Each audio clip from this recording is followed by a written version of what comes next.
Below Owanako. Oh yeah, this is in I think all the walkthroughs or all the paths. I have no idea why she would write to me. I haven't been in contact with anyone from my old school since I transferred, and Owanako was the last person I suspect to want to write me a letter.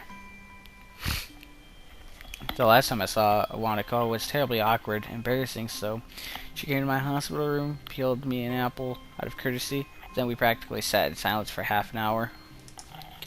She said goodbye and didn't look at me in the eyes when she closed the door. It might have been a natural end to the series of visits that we probably pretty painful for both of us. Every time she visited me in the hospital, I wanted to talk to her, but something stopped me every time. Every time that I didn't speak made the next time even harder.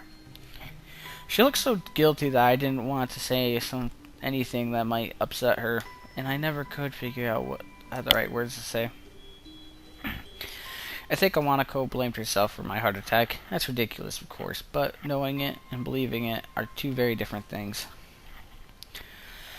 I told her that it wasn't her fault. She nodded, and I really think she understood that if I hadn't been there, then sooner or later something else would have made my heart give out.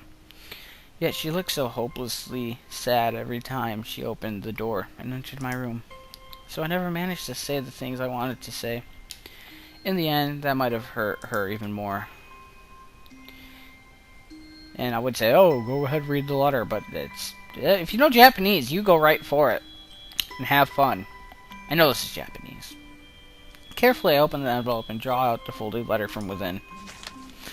Dear Hisao, how are you? I hope you are well and happy at your new school. Everyone here misses you. Almost all of our second year class got put together in class 3-1 for the final year. So we were pretty comfortable right from the beginning of the year. I'm sure you would have been assigned to this class as well. The mood among the third years, junior, or American high schoolers, seemed to be, well, you can figure that out. Anyway, seemed to be very anxious about the final exams, even though they are so far away. The teachers are badgering us about it all the time. Even old Mr. Tachibana, I think I'll never have to say that name again, who is, by the way, our homeroom teacher this year. Would you believe it? I was sure that he'd retire after our second year. But here he is, nagging everyone about studying for exams. I think things like that are the main reason why the mood among the third years is so nervous. I must admit that I've somehow lost confidence in myself as well, even though I've always fared reasonably well in exams. It's so weird to think that we are already seniors, isn't it? Third years? Do they not have the freshman class that we have? 9th grade? Or is it just earlier? I don't know how Japanese schools work, so forgive me. Time has really flown past. I wonder where it went. The new first years seemed so young and somehow really innocent. I keep wondering if I was like them in my first year. It's been feeling nostalgic like this for the whole first trimester. Hey, we have trimesters, or we did at my high school. There are other things I want to say. I'm writing to you because I felt that there are things I should have said after the incident back in winter. I really regret that I wasn't able to say them in person. I have no excuse for it. Yeah, I think I think I have had quite enough of this.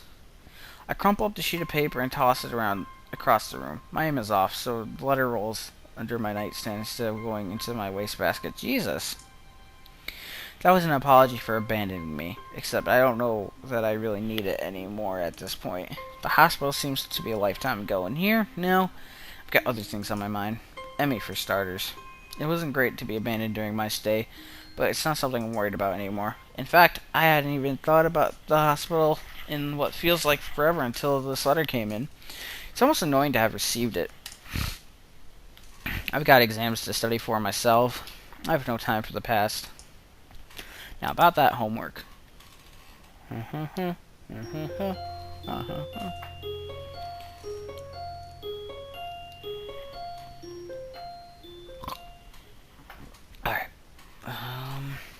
So, what's the plan for today anyway? I'm waiting patiently in the hallway of the girls' dormitory just outside Emmy and Rin's rooms. Emmy is apparently helping Rin with getting dressed. I suppose that makes perfect sense, as I've no idea how Rin would get dressed otherwise. Picnic. Picnic? That's what I said. Sounds pretty exciting. I know, right? Rin chooses this moment to make an observation. The sky seems threatening today.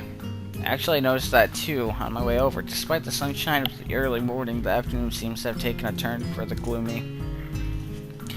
There's a heaviness to the air as well that there's a heaviness to it, the air as well that usually heralds a rainstorm. Oh crap, well, can we eat at a restaurant? That's always... I wonder if I should have brought my umbrella. Ella, hey. She's got a point. Emmy, you sure you still want to risk getting caught in the rain? I don't even know why I bothered asking. Emmy pops out of Rin's room into the hallway looking shocked that I'd even suggest canceling our plans. Of course. What, the threat of rain is supposed to stop me? I can't help but grin at her belligerent response. It's almost like she's daring the rain to come. If Mother Nature were walking down the street, I think Emmy would probably start a fight with her. Or at least challenge her to a race. In fact, Emmy seems almost aggressively cheerful today. Rin wanders out into the hallway looking her usual self. Well then, are we all ready to go? I'm ready. Rin nods and says a single word. Basket. Beg pardon? The basket in Emmy's room. You should carry it. Emmy claps her hands to her mouth, embarrassed. Oh my gosh, I almost forgot all about it. Nice save, Rin. Emmy darts into her room and emerges with what looks like a very well-stocked picnic basket. As she hands it over to me, I note that it feels heavy enough to be 1, 2. Good lord, how much food did she pack? More to the point, where did she get the money for all of this? So are we set to head out? Yep. Rin gives another nod as we head out of the dormitory. I can't help but frown when I notice how gray the sky has gotten in 10 minutes I was inside. Still, Emmy does not seem concerned by such a petty concerns as the... They're wearing white, brah. You need to think about this. They're wearing white, rain. That's not exactly a bad thing. Sorry, dirty Nair came out for a second. Which is actually normal Nair. Normal me, whatever. Such petty concerns as the color of the sky. She's positively skipping as we walk. Which reminds me, where are we going? This brings Emmy up short and she shoots me an embarrassed look. You know, I hadn't really thought of that. What do you think, Hisao? Well, there's a spot where we ate during the festival, but it might be nice to leave the campus for a while. However, I'm not sure if that's any good places to do that in town. Just I'm about to open my mouth. Rin unexpectedly interjects with a suggestion. There's a park in town near the art shop. Great idea, Rin. I totally forgot all about that place. Crisis averted. Do you know how to get there, Rin? Rin shrugs. It's pretty likely. Good enough for me. I would prefer knowing for sure, but what the hell. Lead on, Rin. The three of us quickly make our way off campus and take the road down into town. The basket's a bit heavy. I hope that the park is close by. We pass the art supply store, Rin slowing her pace slightly as we go by. Emmy notices Rin's change of pace and stops. You want to go in, Rin? Rin shrugs. Nothing I need. Are you sure? There's a slight flutter of a smile on Rin's face, quickly replaced with her usual expression. Life's uncertain, but this at least I'm pretty sure. Nice of you to offer. Well, it's not like I'm the one carrying the basket. But I'll bet Hisao wouldn't have minded anyway, right? No, of course not. This is hardly a heavy load. I flex for emphasis. Emmy stifles a snort of laughter by pointing to the park at which we've suddenly arrived. Oh, I remember this place. I ran into you here that one time, didn't I, Rin? Rin's eyebrows raised slightly. Maybe. I'm unwilling to say for certain one way or the other. Memory's a tricky thing, you know. Well, we made it in one piece after all. The sun's still nowhere to be seen, but neither Emmy nor Rin seem to mind. Yay, we get to see Hisao again. I like her leg warmers things, stockings, whatever. I think I kind of always like that look. You see Rin from the side, instead of just always seeing them from the straight face, She looks different, this perspective added. We find a spot to sit on the grass, and I set the basket down gracefully. There's a surprising amount of food prepared. Maybe we're supposed to be joined by some of Emmy's teammates or something? I'm starving. Dig in. She attacks the food as if she had nothing to eat for years. I'm just reaching for food myself when I feel the first drop of rain land back on my face. She's like, nah. Uh-oh. Looks like the weather's not going to cooperate with us after all. Emmy glares at the sky as if that alone will hold back the rain. I very nearly believe she can do it. It's one heck of a glare. It had better cooperate. You hear me, Sky? You stop raining right this instant. The Sky doesn't seem inclined to listen to her, despite the commanding tone she's taken with it. Instead, the rain seems to increase. Rin wrinkles her nose at the distaste at this turn of events. Regrettable.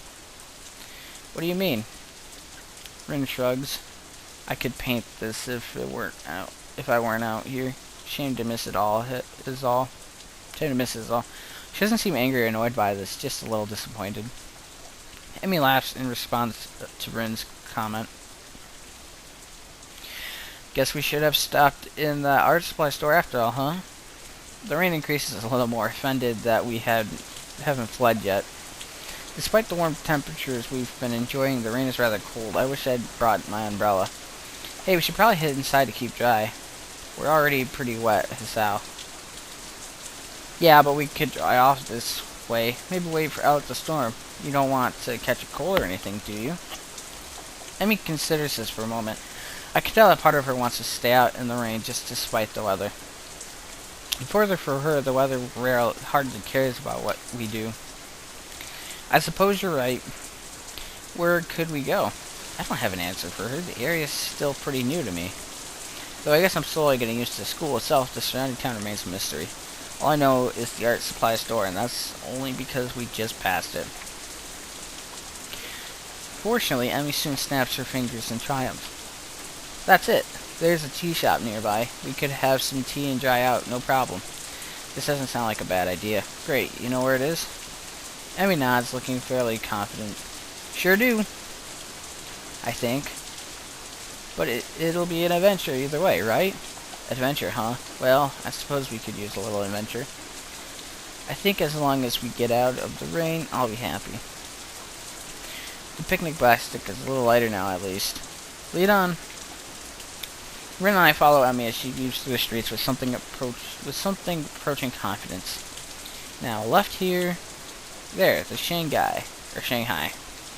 Emmy beams triumphantly as she points to the tea shop. It seems fairly crowded inside, a symptom of the sudden rain, I'm sure. And if you look familiar, it's Yuko. Welcome, I'm surprised to find that our waitress is none other than Yuko. She sure seems to looks the part in her uniform. It's hard to believe that she is the same librarian from our school. Does she work 2 jobs? I guess that must be it. Oh, it's you. Yuko seems to know Emmy. Emmy grins brightly, pleased to be remembered. Hey, Yuko.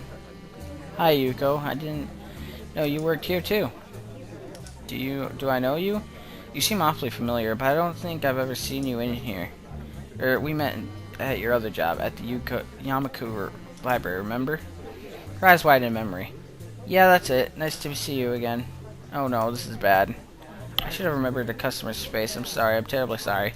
Yuka goes from realization to panic in a split second, performing a series of high-speed bows. I narrowly avoid getting head-butted in the process. Whoa, hey, calm down. Listen, I wasn't a customer when we first met. In fact, I hadn't ever been to Shanghai, so it's alright. Not the best display of logic, but it seems to relax her a little. Do you really think so? Yeah. I'm sure, positive. Isn't that right, girls? Emmy has been watching this little drama unfold with considerable amusement. Yep, it sure is. Well, okay. So Yuko, got room to seat us?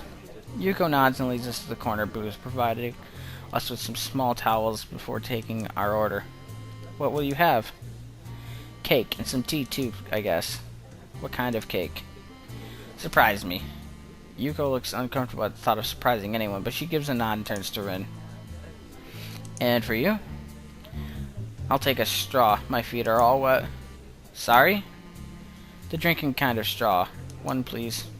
Yuko is obviously uncertain of what to think about this. She fiddles with her pen and, strangely for a moment, looks like she's about to cry before